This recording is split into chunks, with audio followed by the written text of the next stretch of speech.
माँ, क्या प्रेम बिना कहे भी हो सकता है? तब उनकी माँ ने जवाब दिया, बेटी, सच्चा प्रेम तो वही होता है जो कुछ कहे बिना ही हो जाए। पर ललिता तो कुछ और ही सोच रही थी। उसका हृदय उस व्यक्ति के लिए धड़क रहा था जिससे वो कभी मिली भी नहीं थी। एक दिन उस स्वामी ने ललिता को अपने आश्रम में बुलाया और कहा, राधे, अब समय आ गया है। कृष्ण इस युग में जन्म ले चुके हैं, पर इस युग में उन्होंने एक ब्राह्मण के रूप में जन्म लिया है और तुम्हें उन्हें ढूंढना पड़ेगा। यह सुनकर ललिता खुशी के मारे झूमने लगी, क्योंकि जिस पल का उसे इंतजार था वो आने वाला था।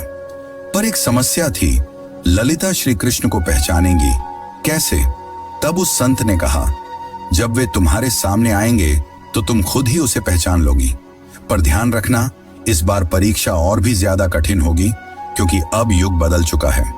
अब तुम्हारा प्रेम व्यक्तिगत नहीं रहा, बल्कि अब तुम्हें लोगों और समाज का सामना करते हुए पूरे संसार को प्रेम का अर्थ समझाना होगा। अब श्री कृष्ण पुनर्जन्म ले चुके थे और एक नव युवक साधु के रूप में थे, जिनका नाम अनंतानंद था, जो लोगों को उपदेश दिया करते थे। पर कोई नहीं जानता था कि असल में अनंतानंद हैं कौन। वे जब प्रवचन देते तो प्रेम की ऐसी वाणी बोलते कि लोग रो पड़ते थे। वे कहते थे, प्रेम केवल शरीर का नहीं बल्कि आत्मा का संबंध है। प्रेम का अर्थ ही है त्याग और समर्पण। पर अंदर से वे भी अधूरा सा महसूस करते थे। वे भी हर रात यमुना के तट पर जाकर बैठ जाते और उस अज्ञात स्त्री के स्वप्न में खो जाते। अब एक दिन संत के आदेशानुसार ललिता अपने माता पिता को प्रणाम कर अकेले ही अपने उस अज्ञात प्रेम की तलाश में निकल पड़ी। उनके हाथ में केवल एक छोटी सी बांसुरी थी और मन में दृढ़ निश्चय। वे गांव गांव घूमती, कभी कथा सुनती तो कभी कई साधुओं से मिलती, इस उम्मीद में कि उसे उसका प्रेम मिल जाए। पर किसी साधु में वह तेज नहीं था जिसकी तलाश ललिता को थी। एक दिन उसे एक वृद्ध महिला मिली जिसने उससे पूछा, बेटी, तुम इधर उधर क्यों भटक रही हो? तब ललिता ने कहा, मुझे किसी की तलाश है।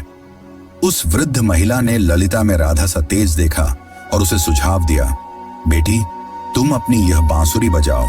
जो तुम्हारे लिए बना होगा वह स्वयं ही धुन सुनकर तुम्हारे पास खींचा चला आएगा।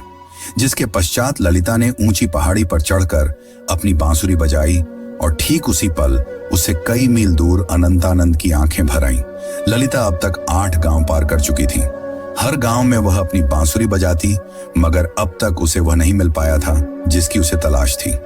ललिता को अनंतानंद के आसपास होने का एहसास होता, मगर वह उसे ढूंढ नहीं पा रही थी।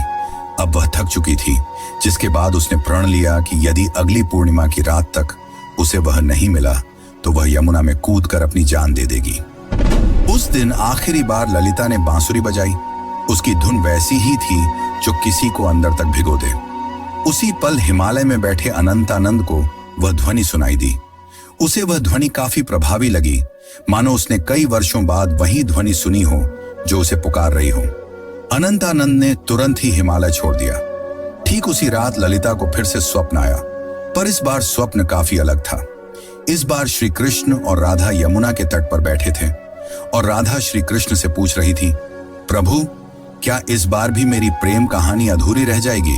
कृष्ण ने कहा, नहीं राधे, इस बार संसार को तुम्हारे प्रेम की पूर्णता दिखाई देगी। इतना कहते ही ललिता का स्वप्न टूट गया।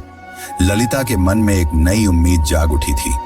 अब वह उस जगह पहुंची जहां अनंतानंद पहुंचने वाले थे, वृंदाधाम। ये कोई आम स्थान नहीं थी। कहते हैं कि इसी स्थान पर राधा ने कृष्ण को आखिरी बार देखा था और एक शिला को छूकर प्रण लिया था कि जब तक उसकी प्रेम कहानी पूर्ण नहीं हो जाती वह लौटती रहेगी। उस समय वृंदाधाम में एक कथा हो रही थी और उस कथा के वाचक कोई और नहीं बल्कि स्वयं अनंतानंद थे। ललिता बहुत दूर खड़ी थी और उनके चेहरे को भी नहीं पहचानती थी, परंतु उनकी वाणी में कुछ ऐसा था जिसने उसके हृदय को प्रभावित कर दिया। उस दिन अनंतानंद प्रेम की परिभाषा समझा रहे थे। प्रेम वह नहीं जो आपके पास होता है और आपके साथ जीता है। प्रेम तो वह है जो दूर होकर भी पास होता है। वे यह सब बता ही रहे थे कि उनकी आंखें ललिता से टकराईं। दोनों एक पल के लिए